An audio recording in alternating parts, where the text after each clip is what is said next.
الحمد للہ رب العالمین والصلاة والسلام علی سید المرسلین وعلی آلہ وصحبہ اجمعین ومن تبعہم بإحسان الی یوم الدین۔ اعوذ باللہ من الشیطان الرجیم، بسم اللہ الرحمن الرحیم۔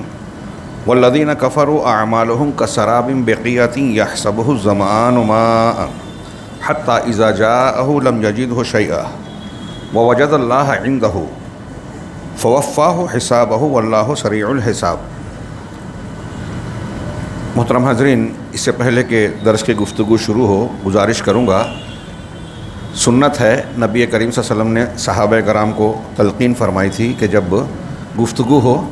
تو قریب ہو کر بیٹھیں، منتشر نہ رہیں۔ مجلس کے آداب ہیں اور اس کی برکتوں اور جو فضیلتیں ہیں اس کے حصول کے لیے شرعی آداب کا لحاظ رکھا جائے تو زیادہ فائدہ ہوگا۔ آج اصلاح و ترقی کے اصول کے ضمن میں جس بات کا تذکرہ ہے وہ یہ ہے کہ اہل سنت والجماعت یہ مانتے ہیں کہ اہل بدعت کی کئی قسمیں ہیں۔ اس سے پہلے کا جو اصول تھا اس میں بنیادی بات یہ تھی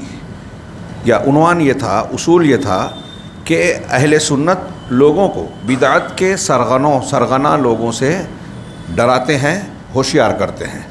یعنی لوگوں کو متنبہ کرتے ہیں کہ فلاں لوگ اہل بدعت ہیں، لہٰذا ان سے بچا جائے۔ اور یہ دینی فرائض میں سے اسلام اور دین کی حفاظت کے لیے، لوگوں کی تربیت کے لیے بہت ضروری بات ہے۔ اگر اہل بدعت میں سے کوئی شخص ایسا ہو جس سے عام لوگ متاثر ہوتے ہوں، جیسا کہ آج کے ماحول میں اس کی بہتری مثال ہمارے گرد و پیش میں نظر آتی ہے کہ ایسے لوگ جو منحرف فکر رکھتے ہیں، جن کا عقیدہ اور فکر بگڑا ہوا ہے، ایسے لوگوں کو جب لوگ سنتے ہیں، ان کو فارورڈ کرتے ہیں، ان کو پسند کرتے ہیں، تو ان کی فکر جو غلط فکر ہے، بدعتی فکر ہے، اسے اختیار کر لیتے ہیں۔ اس پر گزشتہ درس میں گفتگو ہوئی تھی۔ اس کے بعد آج جو ذکر ہے کہ اب اہل بدعت ہیں تو کیا جتنے بھی بدعتی ہیں سب کو ہم ایک خانے میں رکھیں، یا یہ کہیں کہ بدعتی مختلف افراد جو بدعت کا ارتکاب کرتے ہیں سارے لوگ اللہ کے یہاں یکساں طور پر مجرم ہوں گے؟ ایک پہلو تو یہ ہوتا ہے کہ جس بدعت کو انسان نے اختیار کیا ہے اس بدعت کا درجہ کیا ہے۔ الگ الگ درجے کی بدعت ہوتی ہیں۔ ایک وہ جیسے ہم ایک بنیادی طور سے دو قسم کی جاتی ہیں، بدعت مکفرہ، بدعت غیر مکفرہ۔ وہ بدعت جو کفر میں ڈال دے، یعنی جتنے شرک کے کام ہیں، شرک اکبر کے اور جتنے کفر اکبر کے، اگر دین کے نام پہ کیے جائیں تو وہ ایسی بدعت ہے جو انسان کو مشرک کافر بنا دیتی ہیں اور اسلام سے خارج کر دیتی ہیں، وہ مکفرہ بدعت ہے۔ اور کچھ بدعتیں ایسی ہیں جو اختیار کی جائیں تو انسان کو کافر مشرک نہیں بناتی، اگرچہ سنت کا مخالف بناتی ہیں، لیکن وہ گنہگار ہوتے ہیں، اس کی بنیاد پر اسلام سے خارج ہونے کا معاملہ نہیں ہوتا۔ ایک تو یہ ہے۔ دوسرا یہ کہ جو لوگ بدعت کرتے ہیں، بدعت کی یہ دو قسم میں نے بنیادی طور سے بتائی، اور پھر الگ الگ انداز میں اس کی اور بھی تقسیم کی گئی ہے۔ ایک بنیادی طور سے یہ بحث ہے کہ جو لوگ بدعت کا ارتکاب کرتے ہیں کیا وہ سب ایک ہی کیٹیگری کے ہیں؟ مثال کے طور پہ ایک عالم آدمی ہے، ایک ایسا آدمی ہے جو کچھ شعور رکھتا ہے، سمجھ رکھتا ہے دین کی، وہ اس بات کی قدرت رکھتا ہے کہ سنت اور بدعت کو جانے۔ کچھ ایسے لوگ ہوتے ہیں جو بظاہر اس سلسلے میں معذور سے نظر آتے ہیں،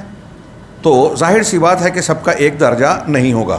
اسی بات کو یہاں بیان کر رہے ہیں کہ ہم جب یہ تعامل کر رہے ہیں، یہ بات کہہ رہے ہیں اہل بدعت ہیں، تو یہ ملحوظ رکھنا چاہیے کہ ان کے الگ الگ درجات ہیں۔ اس سلسلے میں پہلی قسم، بدعتیوں کی پہلی قسم کیا ہے؟ جاہل مقلد، یعنی وہ لوگ جو بالکل علم سے دور ہیں اور دین کے معاملے میں دوسروں پر تکیہ کرتے ہیں۔ علماء، مشائخ، ارد گرد کا ماحول، انہیں جو دین کی شکل میں نظر آتا ہے وہ لے لیتے ہیں۔ اس بات کی نہ ان کو جانکاری ہوتی ہے، نہ وہ تحقیق کر پاتے ہیں کہ صحیح علم اور سنت کیا ہے۔ تو اس سلسلے میں علامہ ابن قیم رحمہ اللہ کہتے ہیں جس کے پاس کوئی بصیرت نہیں ہوتی ہے تو ایسے شخص کی، یعنی ایسا آدمی جس کے پاس کوئی بصیرت ہے ہی نہیں، سوجھ بوجھ ہے ہی نہیں، دین کی فہم نہیں ہے، تو ایسے شخص کی نہ تو تکفیر کی جائے گی اور نہ ہی تفسیق۔ تکفیر کافر قرار دینا، تفسیق فاسق و فاجر قرار دینا۔ تو ایسے شخص کو نہ کی تفسیق کی جائے گی، نہ تکفیر، اور نہ ہی اس کی گواہی رد کی جائے گی کہ بھائی چونکہ یہ بدعتی ہے لہٰذا یہ مسلمانوں کی عدالت میں گواہی دینے کے لائق نہیں ہے، اس کی گواہی قبول نہیں ہوگی، ایسا بھی نہیں کہا جائے گا، بشرطے کہ یہ جو جاہل جس کو معذور سمجھا جا رہا ہے، جس کے ساتھ رعایت برتی جا رہی ہے، یہ شرط ہے بشرطے کہ یہ شخص ہدایت اور علم سیکھنے پر قادر نہ ہو، یعنی اس کے اندر یہ صلاحیت ہی نہیں ہے کہ وہ ہدایت اور علم کی بات سیکھ سکے۔ یہ جو بات ہم کہہ رہے ہیں یہ ان بدعات کی بات ہے جو کفر اور شرک کے سے کم درجے کی ہے۔ جب شرک اکبر اور کفر اکبر کی بات ہوگی تو وہاں ایک دوسری بحث ہوگی۔ اگر ایک آدمی جاہل ہے وہاں ایک دوسرا مسئلہ ہے کہ عقیدے کی بنیادوں کو نہ جاننا، وہ چاہے جو آدمی ہو، قرآن و حدیث کے نصوص یہ بتاتے ہیں کہ اگر وہ کوئی شخص نہیں جانتا الا یہ کہ پاگل نہ ہو تو وہ اس بات کا مجرم ہے کہ وہ توحید کو نہیں سیکھ رہا ہے۔ اگر کوئی یہ کہتا ہے، جیسے ایک سوال اٹھتا ہے، بعض لوگ آتے ہیں سوال کرتے ہیں کہ ایک آدمی، بہت سے ایسے لوگ ہیں جن کے پاس ہم کو ایسا لگتا ہے دعوت نہیں پہنچی، توحید نہیں سمجھ میں آئی اور وہ شرک کر رہا ہے، ماحول ملا، جیسے ایک آدمی فرض کیجئے کسی غیر مسلم گھرانے میں جین مذہب، بدھ مذہب، ہندو مذہب، پیدا ہوا ان کے بیچ میں، عیسائیت اور یہودیت چھوڑ دیجئے وہ اہل کتاب ہے، تو اب اس مذہب میں وہاں پیدا ہوا، ماں باپ کو جو دیکھ رہا ہے، اپنے ماحول میں جو سیکھ رہا ہے، سمجھ رہا ہے، اس کو توحید کسی نے سکھائی نہیں، ایسا لوگ کہتے ہیں، تو کیا وہ بھی اللہ کے یہاں مجرم ہوگا یا وہ معذور مانا جائے گا؟ تو اس سلسلے میں لوگ بڑی بحثیں کرتے ہیں، مگر ایک موٹی سی سوچنے والی بات اور سوال یہ ہے کہ اگر کسی نے ایک آدمی کو توحید نہیں سکھائی تو سوال یہ ہے کہ شرک کس نے سکھایا؟ میں اکثر کہا کرتا ہوں کلاسوں میں طلبہ سے بھی کہ توحید کی بے شمار دلیلیں، اور سب سے بڑی بات یہ ہے کہ اللہ تعالیٰ ہر انسان کو فطرت پر، توحید پر پیدا کرتا ہے، کل مولود یولد علی الفطرہ، آپ اس کی تفصیل میں جائیں، قرآنی آیات بھی اس پر دلیل، فطرت اللہ التی فطر الناس علیہا، یہ اللہ کی فطرت ہے جس پر اللہ نے لوگوں کو پیدا کیا۔ کون سی فطرت ہے؟ راجح قول یہ ہے کہ توحید کی فطرت ہے۔ ہر انسان کے دل میں توحید موجود ہے، وہ کہیں بھی پیدا ہو، ہندو گھرانے میں، عیسائی گھرانے میں یا یہودی نسل، توحید بیسک اس کے دل میں موجود ہے۔ فَأَبَوَاهُ يُهَوِّدَانِهِ أَوْ يُنَصِّرَانِهِ أَوْ يُمَجِّسَانِهِ، اس کے ماں باپ اسے یہودی، نصرانی، مجوسی بناتے ہیں، مسلمان نہیں بناتے اس لیے کہ مسلمان تو پیدا ہوا، تو یہ فطرت پر پیدا ہوا ہے، فطرت میں اس کے توحید ہے۔ اب جب فطرت میں ایک چیز موجود ہے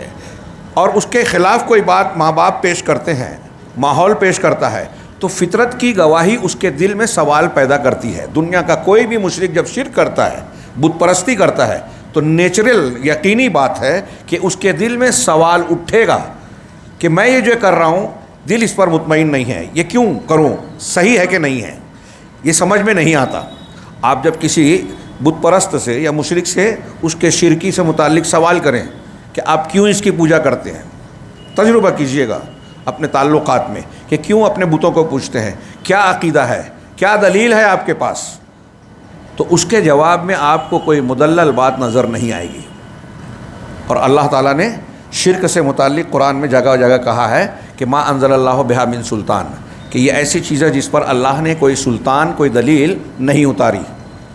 تو میں اکثر نے جو کہا کہ طلبہ سے کہا کرتا ہوں اپنے شاگردوں سے توحید اور شرک کے بیان میں کہ شرک کے غلط ہونے کی ایک بہت بڑی دلیل یہ ہے کہ شرک کے صحیح ہونے کی کوئی دلیل نہیں ہے۔ یہ کوئی معمولی بات نہیں ہے، یہ جو قرآن نے کہا میں اسی کی ترجمانی کروں کہ اللہ نے کوئی دلیل اتاری ہی نہیں ہے، اور آپ دنیا کے کسی بھی مشرک سے اس کے شرک کی دلیل مانگے وہ باپ دادا کا حوالہ دے گا، وہ عقیدت کی بات کرے گا، دلیل نہیں دے پائے گا۔ جو اسے لگتا ہے کہ وہ دلیل ہے، حقیقت میں وہ دلیل ہے ہی نہیں۔ تو ہم یہاں اس کی بات نہیں کر رہے ہیں جو مسلمان اپنے آپ کو کہتے ہیں اور مختلف قسم کی بدعات کا شکار ہو جاتے ہیں، اور بعض مرتبہ یہ بدعات شرک اصغر تک بھی پہنچ جاتی ہیں، شرک اکبر تک پہنچی تو پھر بحث دوسری ہوگی۔ تو کیا ہر بدعتی کو، ہم یہاں کہہ رہے ہیں کہ کیا ہر بدعتی کو ایک خانے میں رکھا جائے گا؟ پہلی قسم بتا رہے کہ نہیں، ایک وہ ہوتا ہے جو جاہل مقلد ہے، جس کے پاس کوئی بصیرت نہیں ہے اور وہ اس بات کی طاقت قدرت نہیں رکھتا کہ دین کو سمجھ سکے، دلائل کو جان سکے، بشرطے کہ یہ شخص ہدایت اور علم کے سیکھنے پر قادر نہ ہو۔ ان کا حکم ان نہایت کمزور مرد اور عورتوں اور بچوں جیسا ہے جو بڑے کمزور مرد ہیں دماغی طور پر، ہاں عورتیں ہیں، بچے ہیں، جو نہ کسی تدبیر کی طاقت رکھتے ہیں اور نہ کوئی راستہ پاتے ہیں، ایسے ماحول میں ہیں کہ ان کے پاس راستہ ہی نہیں ہے کہ وہ کچھ علم دین سیکھ سکیں۔ قریب ہے کہ اللہ ایسوں کو معاف کر دے، اور اللہ معاف کرنے والا اور بخشنے والا ہے۔ جو آدمی جاہل مقلد ہے، بصیرت نہیں رکھتا، سیکھنے کی طاقت نہیں رکھتا، اس کے پاس ایسے اسباب اور ماحول بھی نہیں ہے کہ وہ دین صحیح کو جان سکے، ایسا آدمی کچھ انحراف اور بدعت کے ارتکاب کرتا ہے تو وہ اگرچہ بدعتی ہے لیکن اس کی تکفیر تفسیق بھی نہیں کی جائے گی، اس کی گواہی بھی رد نہیں کی جائے گی، اسے ایک طریقے سے معذور سا مانا جائے گا، وہ ہلکے درجے میں ہے، اگرچہ وہ بدعتی ہے تو وہ اگرچہ گنہگار ہیں، لیکن اللہ کے یہاں ہو سکتا ہے یہ معاف ہو جائے۔ دوسری قسم، ایسا شخص جو سوال کرنے، حق کی معرفت اور ہدایت کے طلب کرنے پر قادر ہو، اس کے اندر صلاحیت ہے، اور آج کل ہم اکثریت کو دیکھتے ہیں بڑی قابلیت کا مظاہرہ کرتے ہیں، تو وہ دین سیکھ سکتے ہیں صحیح، ہاں، لیکن دنیا داری اور دیگر مشغولیات کی وجہ سے وہ ایسا کرنے سے باز رہے، ہے بڑا اپنے آپ کو ذہین بھی سمجھتے ہیں، چالاکی کا دنیا کے معاملات میں مظاہرہ کرتے ہیں، اور اسی چالاکی یا ذہانت کو اگر دین سیکھنے میں لگائیں، تھوڑا سا وقت دیں تو دین کے بنیادی اور ضروری معاملات احکامات سیکھ سکتا ہے، وہ ہاں جان سکتا ہے کہ یہ سنت ہے، یہ بدعت ہے، لیکن دنیا داری کے چکر میں اپنی دیگر دنیاوی مشغولیات میں لہو و لعب ہے، دوست و احباب ہے، کھانا پکانا ہے یا کمانا ہے، دھندا کاروبار دکان ہے، ان ساری چیزوں کے ایسی مشغولیت میں مبتلا ہے کہ دین سیکھنے کے لیے وقت ہی نہیں نکالتا، دلچسپی ہی نہیں لیتا۔ تو کہہ رہے ہیں ایسا شخص کوتاہ ہوگا، اس کے اندر کوتاہی ہے، گنہگار ہے وہ، اور وعید کا شکار ہوگا، یعنی اس کو قرآن و حدیث میں جو بدعت اور گناہ کے لیے دھمکیاں اللہ اور رسول کی جانب سے بیان کی گئی ہیں، یہ آدمی اس کا مستحق ہوگا، کیونکہ وہ سیکھ سکتا ہے، سیکھ نہیں رہا ہے اور بدعت کر رہا ہے، اور بدعت کر رہا ہے تو ایک آدمی، جیسے میں نے شرک کے بارے میں کہا کہ ایک مشرک شرک کر رہا ہے تو وہ یہ نہیں کہہ سکتا کہ مجھے معلوم نہیں تھا کہ یہ شرک ہے، اس کو سیکھنا پڑے گا۔ ایسے ہی اس بدعتی کے بارے میں بھی سوال ہوگا کہ تو بدعت کر رہا ہے، تو سوال یہ پیدا ہونا چاہیے تھا نا کہ میں یہ کر رہا ہوں تو یہ قرآن حدیث سے یا شریعت سے ثابت ہے یا نہیں ہے، اسے سیکھنا چاہیے، جاننا چاہیے کہ رسول اللہ صلی اللہ علیہ وسلم کے لائے ہوئے دین میں یہ بات ہے کہ نہیں۔ اس کا حکم وہی ہوگا جو بعض واجبات کے ترک کرنے والوں کا ہوتا ہے، یعنی جو فرض چیزوں کو ترک کرنے والا مسلمان ہے، ایسا ہی ایسے آدمی کا ہوگا۔ اگر اس کے اندر سنت کے مقابلے نفس پرستی اور بدعت کا غلبہ ہوگا تو اس کی گواہی رد کر دی جائے گی، یعنی ہم اس کے ایک عمومی برتاؤ کو دیکھیں گے، سنت کو قبول کرنے کا مادہ ہے لیکن کچھ بدعات کا ارتکاب بھی کر رہا ہے، تو ایسی صورت میں اس کی گواہی لے لی جائے گی، لیکن اگر اس کے مزاج میں سنت کا غلبہ نہ ہو، بدعت کا غلبہ ہو، تو ایسی صورت میں اس کی گواہی نہیں لی جائے گی۔ یہ دوسری قسم بیان کی علامہ ابن قیم نے۔ تیسری قسم اہل بدعت کی، جو اللہ سے ہدایت طلب کرے، اللہ سے ہدایت کا طلبگار ہو، لیکن ہدایت اور حق واضح ہو جانے کے بعد وہ مانگ رہا ہے، بظاہر دین کی محنت کر رہا ہے۔ آج کے ماحول میں غور کیجئے گا ان قسموں کو، ہاں وہ دعا کرتا ہے، کوشش کر رہا ہے بظاہر، لیکن اب اس کے سامنے حق آ گیا کہ قرآن یہ ہے، حدیث کی تعلیم یہ ہے، رسول اللہ صلی اللہ علیہ وسلم کی سنت یہ ہے، لیکن حق کے واضح ہو جانے کے بعد اسے ترک کر دے، نہیں مانے۔ کیوں؟ صرف تقلید، تعصب اور بغض و عداوت کی وجہ سے کہ میں تو فلاں امام کی مانتا ہوں، میں تو فلاں پیر صاحب کے سلسلے سے جڑا ہوا ہوں، اور میرے پیر صاحب نے مجھ کو عبادت کا طریقہ یہ بتایا ہے، تو اب اگرچہ قرآن کی تعلیم اور رسول اللہ صلی اللہ علیہ وسلم کی تعلیمات سے یہ ثابت ہو گیا کہ یہ پیر صاحب کا بتایا ہوا یہ طریقہ عبادت ثابت نہیں ہے، بدعت ہے، یہ ذکر صحیح نہیں ہے، یہ بدعت ہے، یہ سمجھ میں آ جائے اسے، پھر بھی چونکہ میں سلسلے سے بندھا ہوا ہوں، چونکہ میں امام شافعی کی اور امام مالک کی، امام حنیفہ رحمہ اللہ کی تقلید کرتا ہوں، اور ان کا قول یا ان کا مسلک جو مجھے بتایا گیا ہے وہ یہ ہے جو حدیث کے خلاف ہے، تو حدیث معلوم ہو گئی، تحقیق کر رہا ہے، جانتا ہے، بظاہر نیک ہے، عبادت کرتا ہے، ہمارے گرد میں کتنے لوگ ایسے نظر آتے ہیں جو بظاہر دیندار ہیں، دین کے بارے میں محنت کرتے ہیں، اور ہو سکتا ہے بلکہ سمجھ میں آتا ہے کہ ان کے اندر اخلاص بھی ہے، نیت اچھی ہے، لیکن چونکہ وہ ایک خاص نیت، ایک خاص نسبت رکھتے ہیں کسی مسلک سے، کسی سلسلے سے، تو وہ اس سلسلے کے تعصب کی وجہ سے، اسے تعصب کہا جائے گا، کیونکہ دلیل کے آ جانے کے بعد اگر کوئی شخص کسی نسبت کی وجہ سے دلیل کو قبول نہیں کرتا تو یہی عصبیت ہے، جیسے ہم حق واضح ہو جائے، دو لوگوں کا جھگڑا ہو رہا ہے، ہاں، تو ایک آدمی کو ہمیں پتہ چل جائے کہ یہ آدمی صحیح ہے اور یہ غلط ہے، لیکن آپ غلط کا ساتھ اس لیے دیں کہ وہ آپ کا رشتہ دار ہے، آپ کو اس سے محبت ہے، اسی کو تعصب کہتے ہیں۔ تو ایسے ہی آپ کی نسبت ہے ایک مسلک سے، اس مسلک میں ایک فتویٰ ایسا دیا گیا ہے یا مسلک کا قول یہ ہے جو حدیث کے خلاف ہے، اور یہ بات آپ کے سامنے آ جائے لیکن آپ حدیث کو رد کر کے یا قبول نہ کرتے ہوئے مسلک کی بات کو مانتے ہیں، تو یہ مسلکی مذہبی عصبیت ہے۔ تو عصبیت تعصب کی وجہ سے، بغض و عداوت کی وجہ سے، تو یہ کم از کم فاسق کے درجے میں ہوگا، کم سے کم اس کا درجہ جو ہوگا وہ فاسق کا، اس کی تکفیر کرنا محل اجتہاد اور تفصیل طلب ہے۔ یعنی بعض حالتوں میں، یہاں جو بات کہہ رہے ہیں یہ ایک علمی انداز انہوں نے بڑا محتاط طریقہ علامہ ابن قیم کا ہے، یہ اہل علم سمجھتے ہیں کہ اس میں کیا باریکی ہے۔ مطلب یہ کہ ایسا آدمی بعض حالات میں کافر بھی ہو سکتا ہے، بعض حالات میں کفر سے کم درجہ ہوگا۔ اگر وہ انکار کر رہا ہے سنت کا، سنتوں کا، اس کی تحقیر کر رہا ہے تو کفر کا خطرہ ہے۔ یہاں ہمارے یہاں کچھ لوگ ہیں مسلک کے نام پہ کہتے ہیں کہ فلاں سنت ہے، کیا اس سنت کے بغیر نماز ہو جائے گی؟ کسی بڑے امام سے کسی نے پوچھا کہ کیا رفع الیدین کے بغیر نماز ہو جائے گی؟ تو انہوں نے جواب دیا، غالباً امام احمد سے ہی پوچھا گیا، تو انہوں نے کہا کہ اللہ کے نبی صلی اللہ علیہ وسلم نے کبھی بغیر رفع الیدین کے نماز نہیں پڑھی۔ پھر انہوں نے کہا کہ کیا میں نہیں پڑھوں تو نہیں ہوگی؟ تو کہا اللہ کے رسول صلی اللہ علیہ وسلم نے کبھی نہیں پڑھی، ہوگی یا نہیں ہوگی ایک دوسری بات ہے، لیکن نبی کے طریقے میں تو کمی آ گئی نا۔ اب یہاں یہ سوال جو لوگ کرتے ہیں، میرا ان سے یہ سوال ہے کہ اگر آپ کو یہ معلوم ہے، آپ کے علم میں آ گئی بات کہ یہ سنت رسول ہے، رفع الیدین ہی نہیں کوئی اور بھی سنت ہو، کہ یہ سنت ثابت ہے، منسوخ نہیں ہے جیسا کہ کچھ لوگ کہتے ہیں، متروک نہیں ہے جیسا کہ کچھ لوگ کہتے ہیں، بالکل پکی بات ہے، دلائل سے ثابت شدہ بات ہے، حد تواتر تک یہ پہنچتی ہے اس کی حدیثیں۔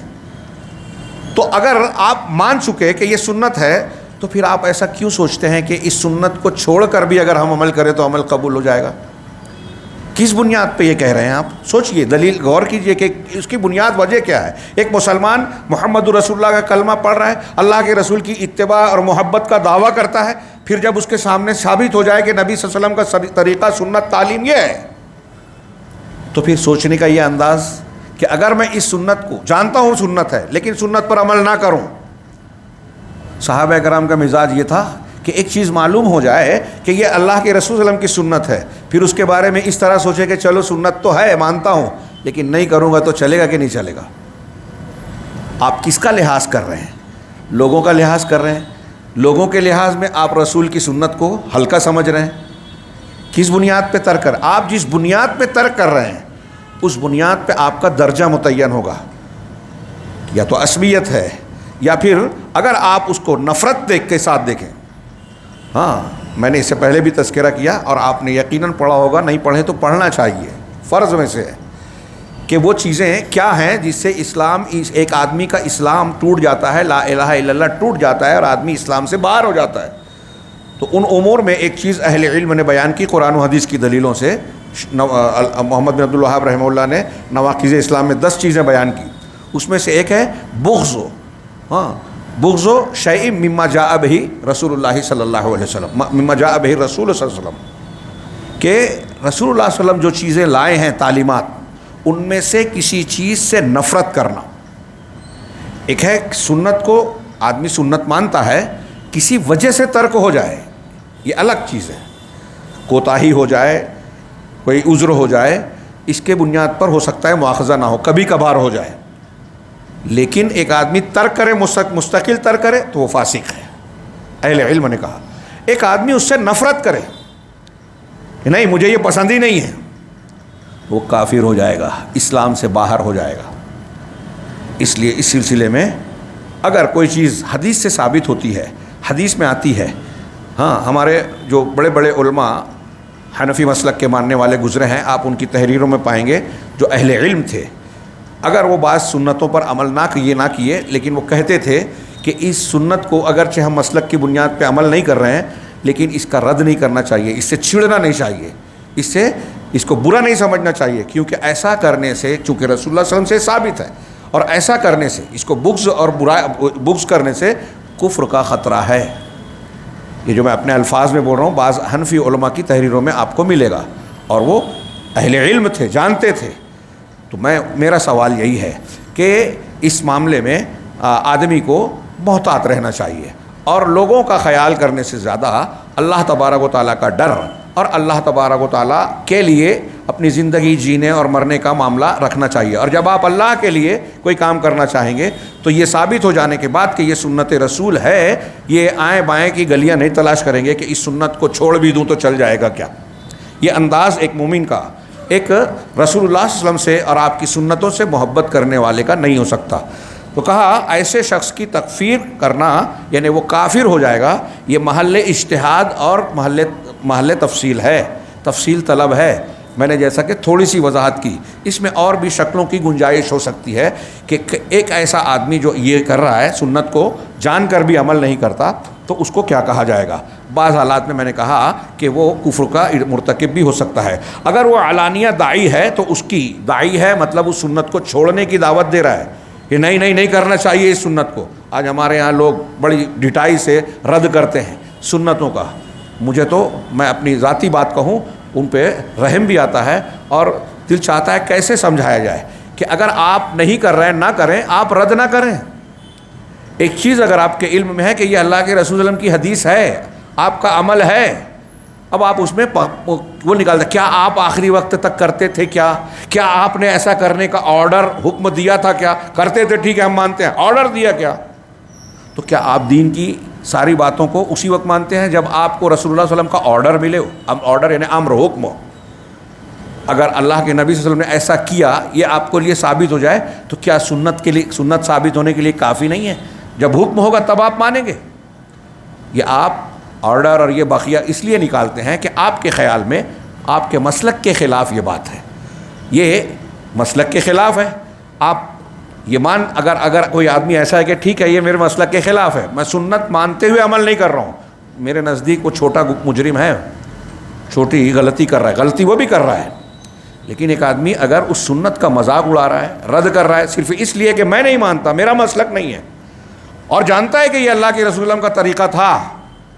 تو یہ چھوٹی بات نہیں ہے۔ اسی کو کہہ رہے ہیں کہ اگر وہ علانیہ داعی ہے، اس کی دعوت دے رہا ہے، تو اس کی گواہی اور فتاوے سب رد کر دیے جائیں گے۔ ایسے آدمی کی گواہی نہیں لے جائے گی، ایسے آدمی کا فتویٰ نہیں چلے گا جو سنت کو جانتے ہوئے رد کرتا ہے۔ ہمارے آج کتنے علماء ہیں کہ ہاں ہم جانتے ہیں یہ حدیث میں نہیں ہے، لیکن ہمارا مسلک یہ کہتا ہے، حدیث میں نہیں ہے، حدیث اس کے خلاف ہے، اور پھر آپ یہ کہہ رہے ہیں، اس کا مطلب آپ یہ کہہ رہے ہیں اسی جملے کے بین السطور میں یہ ثابت ہو رہا ہے کہ آپ یہ کہہ رہے ہیں کہ میرا مسلک حدیث کے خلاف ہے۔ تو آپ کو یہ جواب دینا چاہیے، یہ سوچنا چاہیے کہ تقلید جس کے وجوب کی کوئی دلیل نہیں ہے، کھینچ تان کرنا پڑتی ہے، لیکن اس کے مقابلے میں رسول کی اتباع کی تو سینکڑوں دلیلیں ہیں کہ یہ فرض ہے رسول اللہ صلی اللہ علیہ وسلم کی اطاعت کرنا، اتباع کرنا۔ تو ان ساری دلیلوں کو آپ رد کرتے ہیں اس وقت جب یہ کہتے ہیں کہ رسول کی سنت کو نہ مان کے یہ مانوں گا یا میرا مسلک اس کے خلاف ہے، تو ایسے شخص کی گواہی بھی قبول نہیں ہوگی اور فتاوے بھی رد کر دیے جائیں گے، الا یہ کہ فتوے نہیں مانے جائیں گے اس کے، مگر یہ کہ وہ قابض ہو،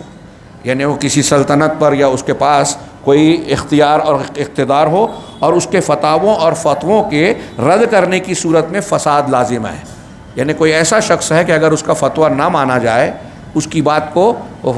دعوے کو تسلیم نہ کیا جائے، فیصلوں کو نہ مانا جائے، تو اس سے فتنہ لازم آئے گا، آپ بڑی مصیبت میں پڑ جائیں گے۔ تو ایسی صورت میں اضطراری طور پر اسے قبول کیا جائے گا، یعنی یہ ایک مجبوری مانی جائے گی۔ آج ہم جس حکومت میں رہتے ہیں، ہم کئی سی چیزوں پر خاموش رہنا پڑتا ہے، گورنمنٹ کے جو قاعدے قانون یا وہ ہیں جو ہمارے دین کے خلاف ہیں، لیکن ہماری طاقت قدرت نہیں ہے، تو ایسے ہی ایسے آدمی کا بھی معاملہ ہوگا۔ حضرت امام مالک وغیرہ نے یہ صراحت کی ہے کہ قدریہ جیسے اہل بدعت کی گواہی قبول نہیں کی جائے گی۔ قدریہ جو تقدیر کا انکار کرتے ہیں، اب یہ تو انکار کفر ہی ہے، تو ان کی گواہی کھلے طور پر قبول نہیں ہوگی، وہ چاہے وہ ہماری طرح نماز پڑھیں اور ہمارے قبلے کا استقبال کریں۔ ہمارے یہاں کچھ لوگ جب مسلمانوں کی یا کلمہ گو لوگوں کی سب کی بھائی چارے اور اتحاد کی بات کرتے ہیں، تو ان سب قاعدوں کو کنارے خانے میں رکھ دیتے ہیں، جہالت کی بات کرتے ہیں، اور وہ کہتے ہیں کہ کوئی بھی کلمہ پڑھ رہا ہے، اب اللہ کے رسول صلی اللہ علیہ وسلم کی حدیث ہے کہ جو شخص ہمارے من صلی صلاتنا واستقبل قبلتنا و کیا ہے من صلی صلاتنا واکل ذبیحتنا واستقبل قبلتنا واکل ذبیحتنا، ہاں فہو المسلم. اور اس طرح کے اور بھی الفاظ ہیں کہ جو ہماری طرح نماز پڑھے، ہمارے ذبیحے کو کھائے اور ہمارے قبلے کی طرف رخ کرے تو وہ مسلم ہے. یہ ایک علامت بتائی گئی ہے کہ ظاہری طور پہ آپ کس کو مسلمان سمجھیں گے. اب اس میں بھی دقیق کچھ بحث ہو سکتی ہے، لیکن اگر ایک آدمی ظاہری طور پر ان چیزوں کو کہہ رہا ہے، اب انہی سے سوال کیا جائے کہ ایک آدمی نماز پڑھ رہا ہے، استقبال قبلہ کر رہا ہے، مسلمانوں کا ذبیحہ کھا رہا ہے، لیکن اگر وہ بولے کہ میں آخرت پر ایمان نہیں رکھتا، ایک آدمی زندہ رہ کے دوبارہ زندہ مرنے کے بعد دوبارہ زندہ نہیں کیا جا سکتا، کیا جائے گا، اگر یہ مانے تو پوچھئے ان سے فتویٰ. نماز پڑھ رہا ہے، ذبیحہ کھا رہا ہے، استقبال قبلہ کر رہا ہے، کیا وہ یہ کہے کہ میں فلاں نبی کو نہیں مانتا، حضرت نوح علیہ السلام پر ایمان میں نہیں رکھتا، ان کو نبی نہیں مانتا مثال کے طور پہ، تو کافر ہوگا کہ نہیں ہوگا؟ کسی ایک عالم کا بھی، کیونکہ وہ ایک نوح علیہ السلام کا انکار کرے تو ایک نبی کا، سب نبیوں کا اور بہت قرآن کی ان سب آیتوں کا انکار جس میں حضرت نوح علیہ السلام کو رسول کہا گیا انکار ہو جائے، لازم آئے گا؟ یا یوں کہیے چلیے نبی کا نہیں، قرآن کا انکار کر دے ہوئے کسی سورے کو نہ مانے،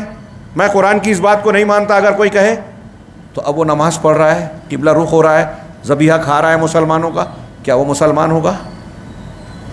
اگر تو اس کی بنیاد پر کچھ لوگ یہ کہتے ہیں ارے اب کوئی کچھ بھی کرتا ہے ایسا ظاہر میں ہے تو اب وہ مسلمان ہے.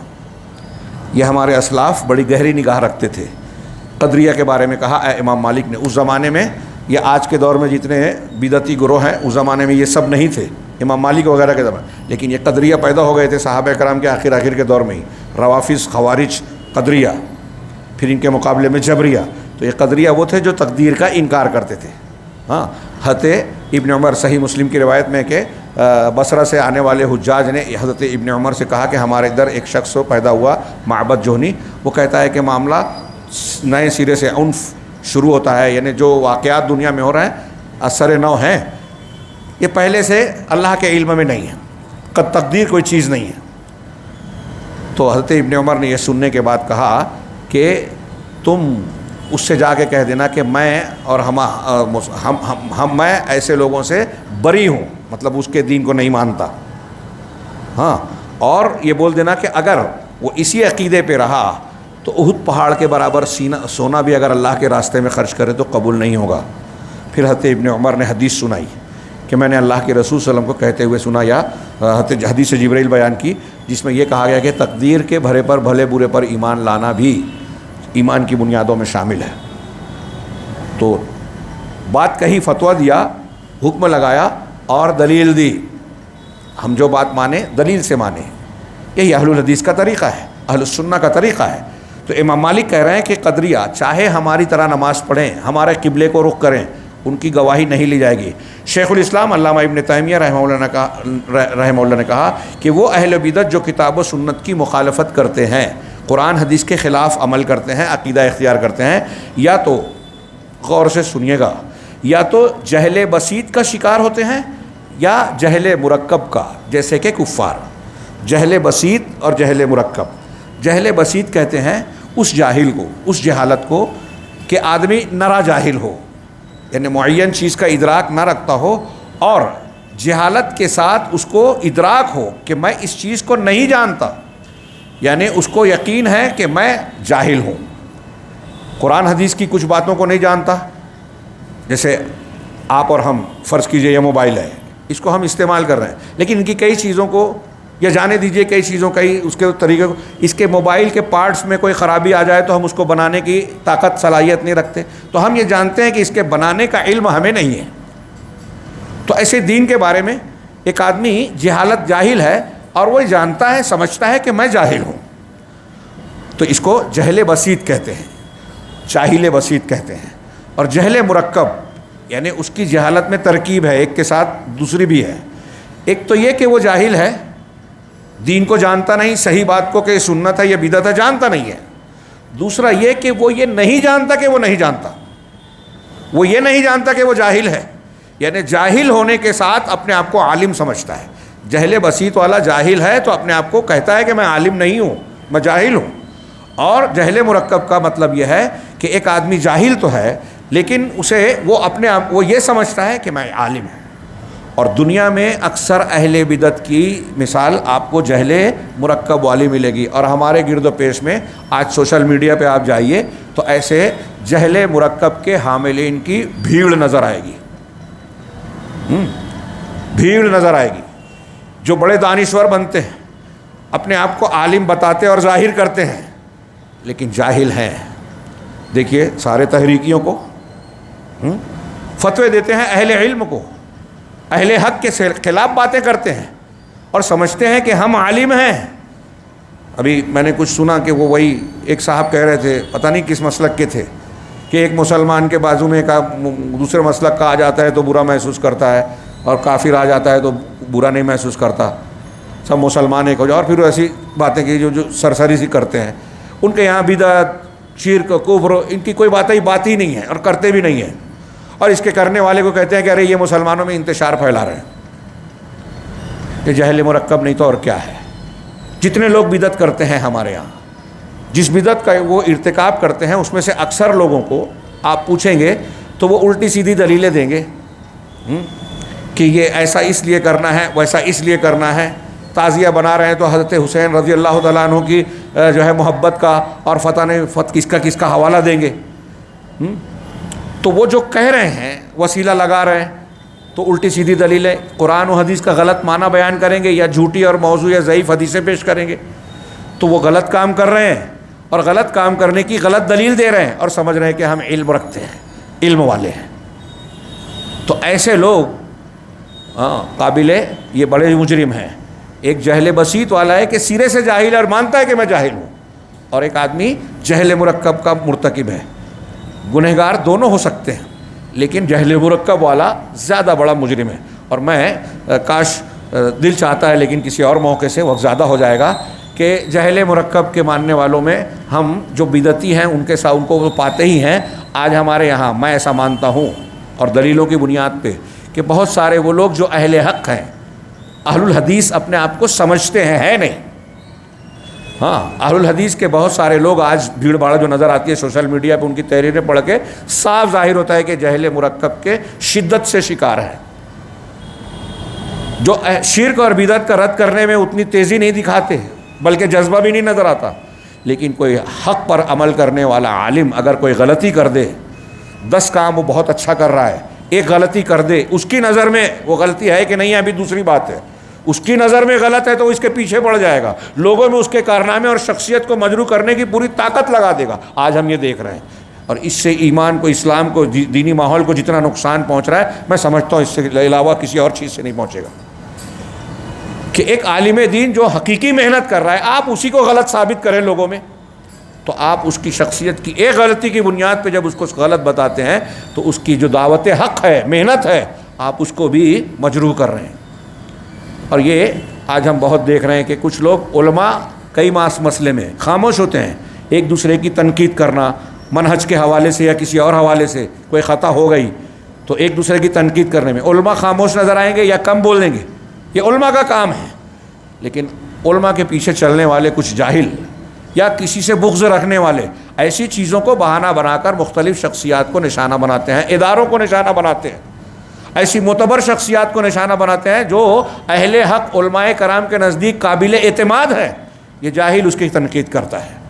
میں ایسے لوگوں کو بھی جہل مرکب کا مرتکب مانتا ہوں. لیکن ہماری بحث اہل بدعت سے ہے. وہ بھی ایک قسم کی خارجیت کی بدعت میں مبتلا ہے. خارجیت جس طریقے سے ہتھیار سے ہوتی ہے ایسے زبان سے بھی ہوتی ہے. علماء حکام کے خلاف زبان کو بے لگام کر دینا یہ کوئی چھوٹا موٹا جرم نہیں ہے جو آج ارتکاب ہو رہا ہے. اس کو سمجھنا چاہیے. میں ایسے لوگوں سے گزارش کروں گا کہ آپ اپنے آپ پر بھی رحم کیجیے اور امت پر بھی. ایسا کر کے آپ کوئی تیر نہیں مارتے، کارنامے انجام نہیں دیتے، بلکہ ایسا کر کے آپ اپنا بھی نقصان کرتے ہیں، جماعت کو بھی نقصان پہنچاتے ہیں اور امت کا بھی نقصان پہنچاتے ہیں، دعوت حق میں رکاوٹ بنتے ہیں. وہ علماء جو اہل بدعت کے راستے سے نکالنے کے لیے محنت کرتے ہیں، آپ ان علماء ہی کو مجروح کر کے ان کے کام سے ان کو روکتے ہیں اور لوگوں کو ان سے بدگمان بناتے ہیں. یہ آج بہت ہو رہا ہے. اس سے اسے روکنے کی شدت سے ضرورت ہے۔ ہماری جماعت اور جمعیت کے جو ذمہ داران ہیں ان کو بھی اس پر توجہ دینے کی ضرورت ہے۔ ایسے نوجوانوں پر لگام لگانے کی ضرورت ہے کہ یہ آپ کا موضوع نہیں ہے، آپ خاموش رہیے، آپ کا جو دائرہ ہے اس میں آپ کام کیجئے۔ کچھ چیزیں علماء اور اہل علم و فضل کی ہے، آپ کو لگتا ہے اگر کوئی چیز ہے تو آپ کسی عالم سے رجوع کر کے کہیے کہ اس معاملے میں آپ کیا کرنا چاہیے، آپ کیجئے۔ عوام کا جو دائرہ نہیں ہے اس میں نہیں پڑھنا۔ بہرحال تو علامہ ابن تیمیہ یہ اہل بدعت کے ضمن میں کہہ رہے ہیں کہ جو لوگ کتاب و سنت کی مخالفت کرتے ہیں یا تو جہل بسیط کا شکار ہوتے ہیں یا جہل مرکب جیسے کہ کفار۔ مثال کے طور پہلے کی مثال اللہ کا یہ قول ہے، یعنی جو جہل بسیط کی بنیاد پر قرآن و حدیث کی مخالفت کر رہا ہے، بدعت کر رہا ہے، اور یہ بھی مخالفین میں ہے، تو ان کے اعمال کے تعلق سے اللہ کا کیا کہنا ہے؟ اس کے لیے اللہ نے فرمایا سورہ نور کی آیت او کظلمات فی بحر لجی یغشاہ موج من فوقہ موج من فوقہ سحاب ظلمات بعضها فوق بعض اذا اخرج یدہ لم یکد یراها اذا اخرج یدہ لم یکد یراها ومن لم یجعل اللہ لہ نورا فما لہ من نور۔ بڑی زبردست آیت، اس میں اللہ نے جو تشبیہ دی ہے، ہاں ایک جرمنی کے کیپٹن، جہاز کے کپتان کا ذکر ہے کہ اس آیت کو پڑھ کر اس نے غور کیا، ایسی زبردست مثال، اس پر وہ اسلام لے آیا بعد میں۔ حیرت زدہ رہ گیا کہ محمد صلی اللہ علیہ وسلم نے ایسی مثال کیسے دی، ان کی زندگی کھپی ہوگی سمندر کے سفر میں، یہ اللہ کا کلام ہے۔ تو مثال دی، ایک آدمی بدعت کر رہا ہے، قرآن و حدیث کی مخالفت کر رہا ہے، محنت کر رہا ہے، تو کہا اللہ نے کہ یا ان اندھیروں کی طرح کظلمات، ہاں ان اندھیروں کی طرح جو نہایت گہرے سمندر میں ہو۔ اب ایک تصور کیجئے، کبھی آپ نے سمندر دیکھا ہو اور کشتی کا سفر کر کے ایسے مقام پر پہنچے ہوں کہ دور دور تک صرف پانی نظر آ رہا ہے۔ اب جہاں پانی ہی پانی دور دور تک ہے، حد نگاہ تلک، تو سمندر میں ایسے ایک تو خود دور دراز میں اگر کوئی ڈوب رہا ہے تو سادے طور پہ انسان کو نظر نہیں آتا، تو پہلے سمندر کی اتھاہ گہرائی یا وسعت جسے یغشاہ موجن، اب یہ تو سمندر کی دوری ہے، کشادگی ہے، اسے ایک موج گھیر رہی ہے، ڈھانپ رہی ہے، سمندر ہے اور اس میں موج آ کے موج چڑھ رہی ہے، من فوق ہی موج، اس موج کے اوپر ایک موج آ رہی ہے۔ ہاں سمندر میں ایک آدمی ڈوب رہا ہے، ڈوبتے ہوئے اپنا ہاتھ بتا رہا ہے، آپ بہت دور کہیں کشتی میں ہیں، کنارے پہ ہیں، تو اس ڈوبنے والے کا ہاتھ دکھے گا کیا؟ اب صرف سمندر ہی نہیں ہے بلکہ اس کے اوپر ایک موج آ رہی ہے، اس موج کے اوپر ایک موج آ رہی ہے۔ اللہ نے کہا من فوق ہی سحاب، موج کے اوپر موج ہے، صرف ایسے ہی نہیں بلکہ اوپر گھٹا بھی چھائی ہوئی ہے، بدلی چھائی ہوئی ہے، کالی گھٹا چھائی ہے، سمندر میں ڈوب رہا ہے، موج آ رہی ہے، چڑھ رہی ہے، موج پہ موج آ رہی ہے، اس کے اوپر بادل چھایا ہوا ہے، کتنا اندھیرا ہو گیا۔ ایسے میں ایک ڈوبتا ہوا آدمی اپنا ہاتھ نکال رہا ہے، اذا اخرج یدہ لم یکد یراہا، جب وہ اپنا ہاتھ نکالے گا تو قریب نہیں ہے کہ کوئی اسے دیکھ سکے، یعنی زیادہ امکان یہ ہے کہ کوئی دور سے دیکھ ہی نہیں پائے گا کہ ایک آدمی وہاں ڈوب رہا ہے۔ ہاں ایسا ہی شخص ہے وہ جو جہل بسیط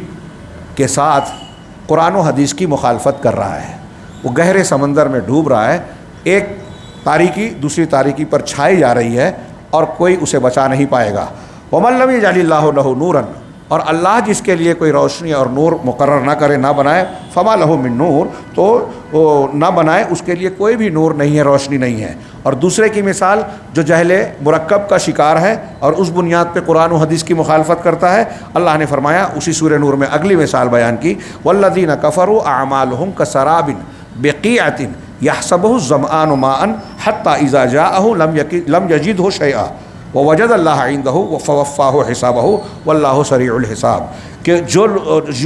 وہ لوگ جنہوں نے کفر کیا، والذین کفروا، کافر ہیں، اب کافر بھی جو ہیں کچھ اچھے اعمال بھی کرتے ہیں، نیکیاں کرتے ہیں، یا پھر ایک آدمی اپنے آپ کو دیندار سمجھے، وہ کسی دوسرے مذہب کا ہو یا مسلمان کہلانے والا ہو، مسلمان کہلا رہا ہے لیکن کفر اور شرک کر رہا ہے، تو اللہ نے ایسے سارے لوگوں کے لیے کہا جن لوگوں نے کفر کیا، تو اب ان کے جو اعمال ہیں نیک، اللہ کے راستے میں خرچ کیا، رکوع سجدہ کیا، تسبیحات و تذکیر اور ذکر و اذکار کیا، تو ان کے اعمال کا بدلہ کیسے ملے گا؟ ہاں وہ بڑی محنت کر رہا ہے اور محنت کر کے سمجھ رہا ہے کہ جب مجھے ضرورت ہوگی تو میری ضرورت پوری ہو جائے گی، یعنی میں پیاسا ہوں گا تو پانی پی لوں گا۔ اللہ نے مثال دی کسراب، ان کا یہ عمل، ان کے اعمال سراب کی طرح ہیں۔ سراب کسے کہتے ہیں؟ تیز دھوپ میں دور سے جو چمکتی ہوئی دھوپ پانی نظر آئے، تو ایسے سراب کی طرح ہے۔ بقیعۃ، چٹیل میدان میں، کسی چٹیل میدان میں، ریگستان میں چمکتی ریت یا دھوپ ہے، یعنی سراب ہے۔ یحسبہ الظمآن ماء، ایک آدمی کو شدت سے پیاس لگی ہوئی ہے تو وہ پیاسا آدمی اسے دور سے دیکھ کے پانی سمجھتا ہے۔ حتیٰ، یہ قرآن کا بیان ہے، حتیٰ اذا جاءہ، یہاں تک کہ جب وہ وہاں پہنچتا ہے، دور سے دیکھا کہ پانی ہے، اب وہاں پہنچا، لم یجدہ شیئا، تو اسے کچھ نہیں پایا، ووجد اللہ عندہ، اور وہاں اللہ کو پایا۔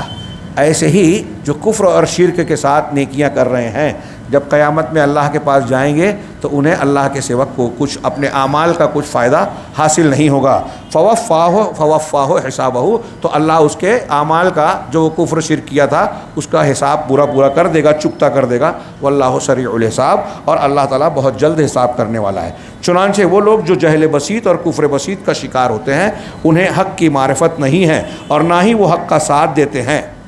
حق کی معرفت بھی نہیں ہے، حق کا ساتھ نہیں دیتے، باطل کا ساتھ دیتے۔ آج دیکھیے مسلمانوں میں کتنے ہیں جو پروپیگنڈے، جہالت، نادانی کی بنیاد پر، یا تو علم نہیں ہے یا غلط علم ہے، اس کی بنیاد پہ باطل کا، بدعت کا ساتھ دیتے ہیں۔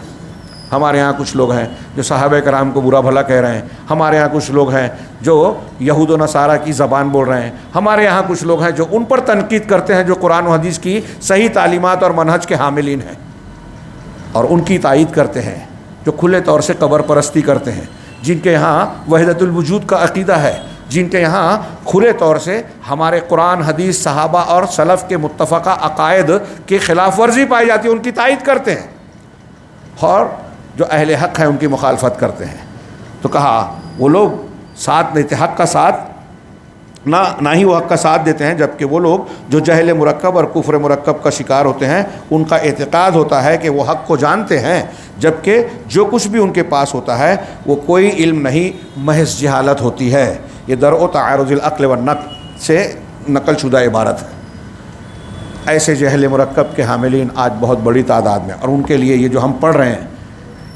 ہاں، اصلاح و ترقی کے سلفی اصول، یہ قرآن و حدیث کے ان اصولوں کا سیکھنا بہت ضروری ہے، تربیت کرنا بہت ضروری ہے۔ ورنہ آج ایک آدمی حضرت امیر معاویہ رضی اللہ تعالیٰ عنہ کو برا بھلا کہتا ہے اور سمجھتا ہے کہ میں مسلمان ہوں، اسلام کے صحیح طریقے پہ ہوں۔ ایک آدمی ثابت شدہ صحیح حدیثوں کا انکار کر رہا ہے، مذاق اڑا رہا ہے اور سمجھتا ہے کہ میں حق پہ ہوں، اور اہل حق سے وہ حجت و کٹ حجتی اور جو ہے بحث و تکرار کرتا ہے۔ ہاں، انہیں جاہل سمجھتا ہے، اہل علم کو جاہل سمجھتا ہے اور اپنے آپ کو جاہل عالم سمجھتا ہے، اور یہ ایسے لوگوں کی میں آج کہہ رہا ہوں بھرمار ہے، بہت بڑی تعداد ہے۔ ایک عمدہ فائدہ آخر میں اس بحث کے ضمن میں شیخ نے ایک بات کہی کہ بہت سارے لوگ جو حدیث افتراق کو ضعیف قرار کہتے ہیں، میری امت 73 فرقوں میں بٹے گی، 72 جہنم میں جائیں گے سوائے ایک کے، تو اس حدیث سے بظاہر کیا نکلتا ہے کہ زیادہ لوگ امت محمدیہ کے جہنم میں جائیں گے اور کم لوگ، یعنی ایک ہی فرقہ جو ہے وہ ایک ہی طبقہ جو ہے جنت میں جائے گا۔ تو کچھ لوگ اسے ضعیف کہتے ہیں جبکہ ضعیف نہیں ہے۔ تو جو ضعیف کہتے ہیں وہ ایک اس کا پہلو یہ نکالتے ہیں، وہ یہ بات دہراتے ہیں کہ اس سے یہ لازم آتا ہے کہ اگر اس حدیث کو صحیح مانیں تو امت کے بہت سارے لوگ جہنم کی وعید کا شکار ہو جائیں گے، اور یہ چیز اس کے بالکل خلاف ہے ان حدیثوں کے جو حدیث سے ثابت ہے،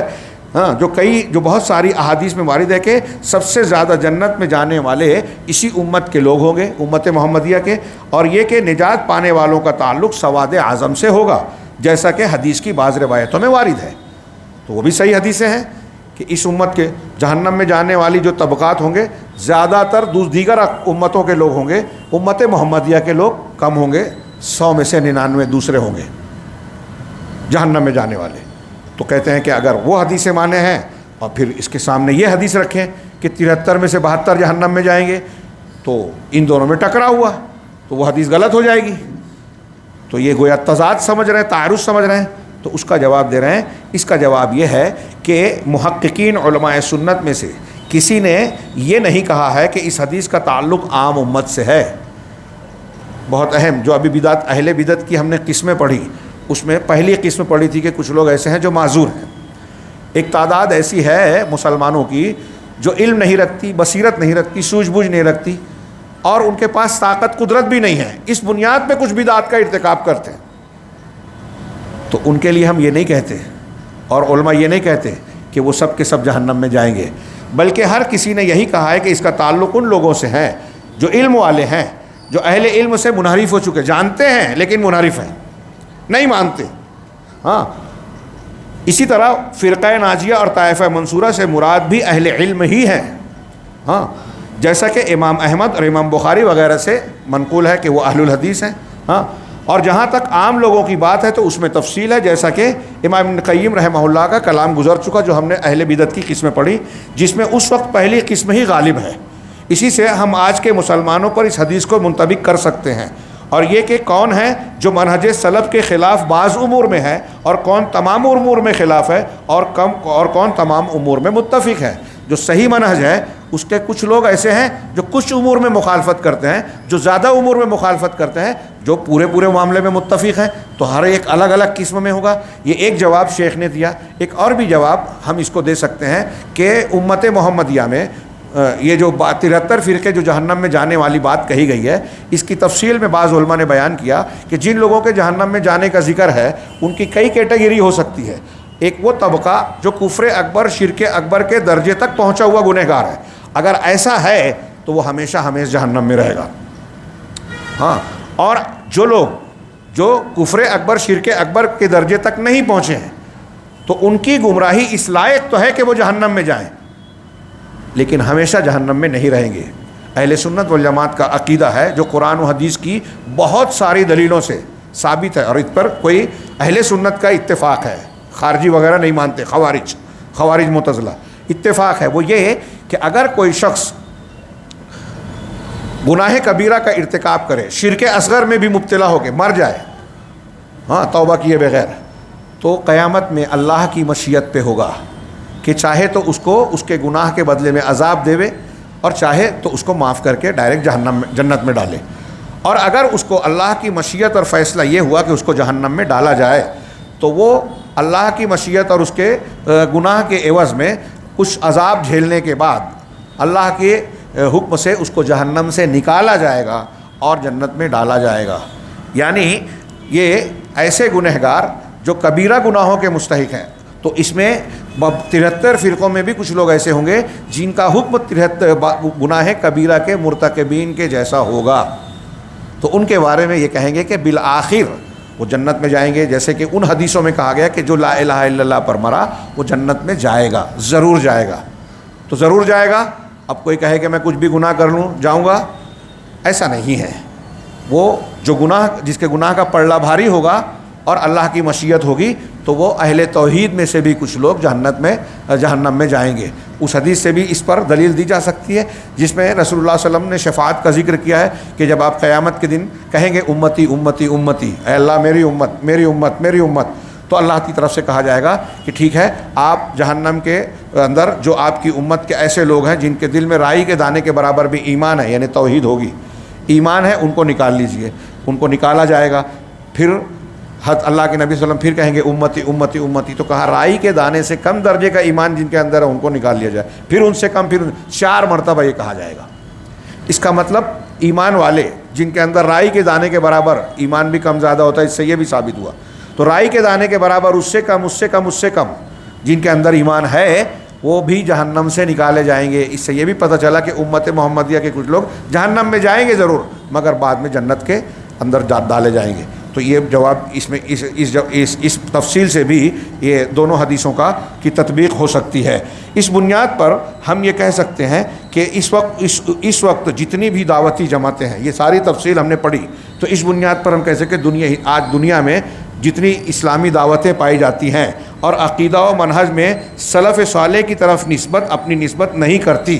یعنی سلف کے طریقے کی طرف نسبت نہیں کرتی، یعنی صحابہ اور تابعین کے طریقے پہ نہیں ہیں. دعوت اسلام کی دے رہی ہیں، بظاہر اسلام کا نعرہ لگاتی ہیں، ہاں، اسلام پسندی کا مظاہرہ کرتی ہیں، لیکن سلف کے طریقے اور منہج پر اگر نہیں ہیں وہ ہلاک ہونے والے فرقوں میں شامل ہوں گی، یعنی 73 میں سے ان 72 میں جو جہنم کی طرف جا رہے ہیں. اللہ تعالی ہمیں اس راستے سے بچائے اور اہل حق کے راستے پر چلائے. واللہ اعلم. السلام علیکم ورحمۃ اللہ وبرکاتہ، وآخر دعوانا الحمدللہ رب العالمین، صلی اللہ علیہ نبینا محمد۔